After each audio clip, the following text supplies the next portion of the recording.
Hi, everybody. This is Silvio Canto in Dallas, Texas on Friday, January the 16th. And welcome to our commentary. Well, I've got a post over at the American Thinker today entitled Silly Jacob, where I'm talking about the mayor of Minneapolis, who's frankly a very silly man, who is saying all kinds of things that are really, really silly with respect to what's going on there in Minneapolis. I mean, look, you've got a problem in Minneapolis right now.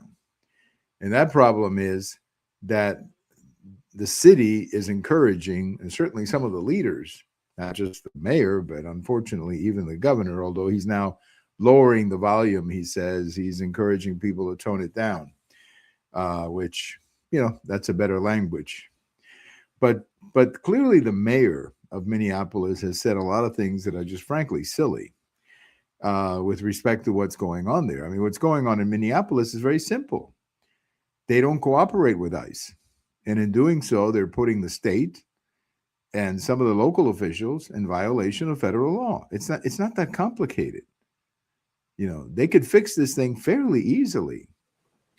All they have to do is work with ICE. And if ICE says we're looking for this person, then help them find that person. But unfortunately, they don't want to work with ICE, and they've been encouraging this kind of public reaction to ICE, putting people in the streets and not putting the police out to stop some of the excesses. And in doing so, they're putting their city in danger. Really, they're not hurting Trump. This is what they don't seem to understand. This is not about Trump. This is about enforcing federal immigration laws.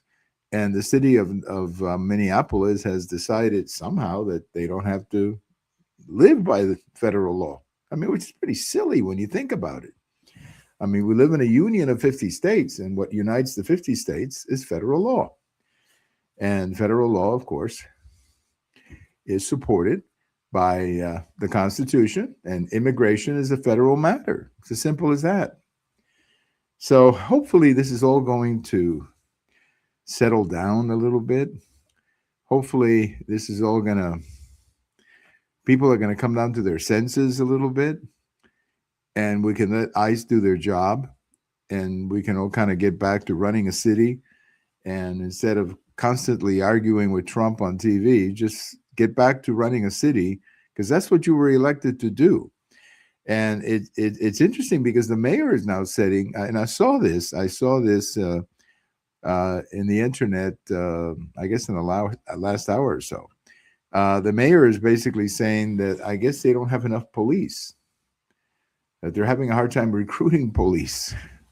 Well, yeah, I mean, this is what happens when you run a city the way they run it, where you don't support the police and you're making idiotic statements like the one about the ICE officer who got hit by the car, and then you go on TV and you say, well, he just got hit by a car. It's like, it's like bumping your leg against a refrigerator.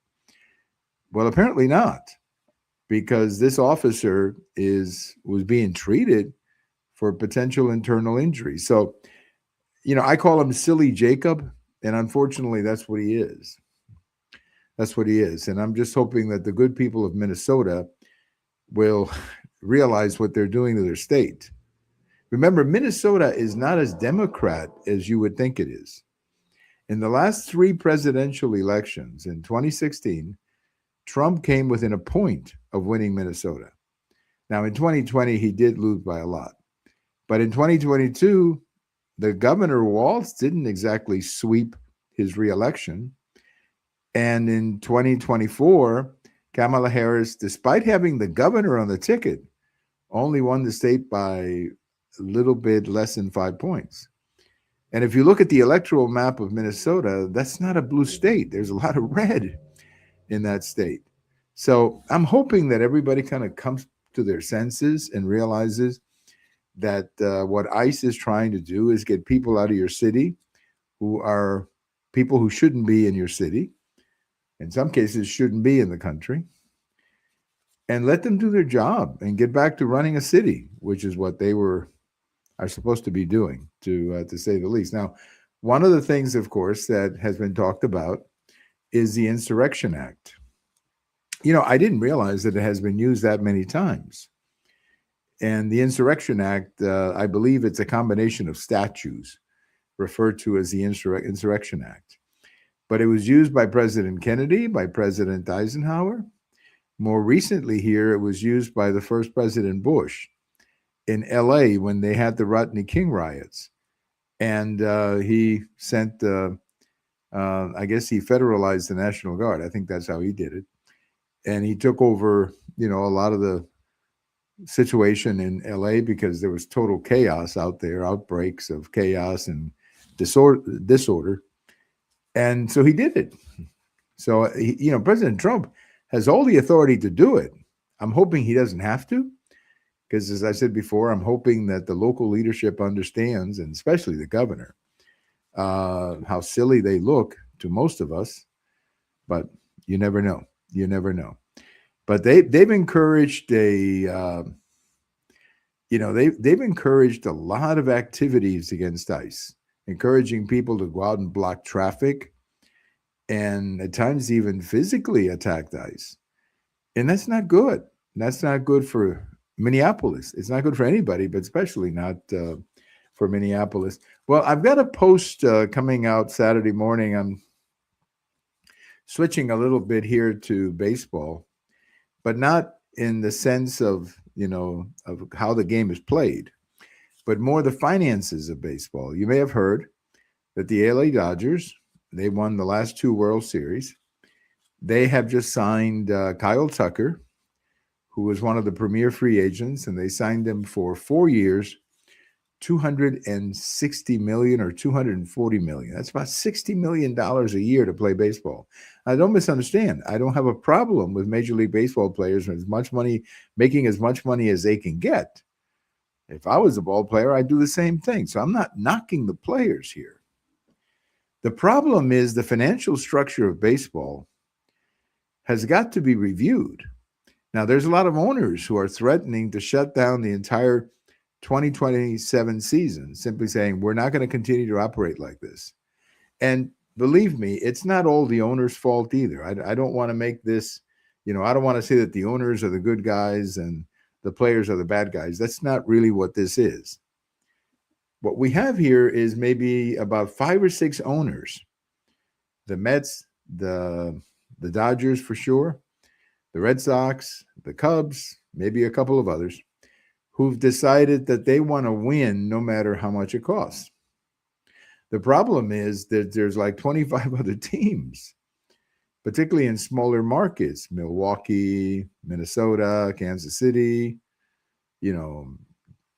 Cleveland, Cincinnati, Tampa Bay, Miami.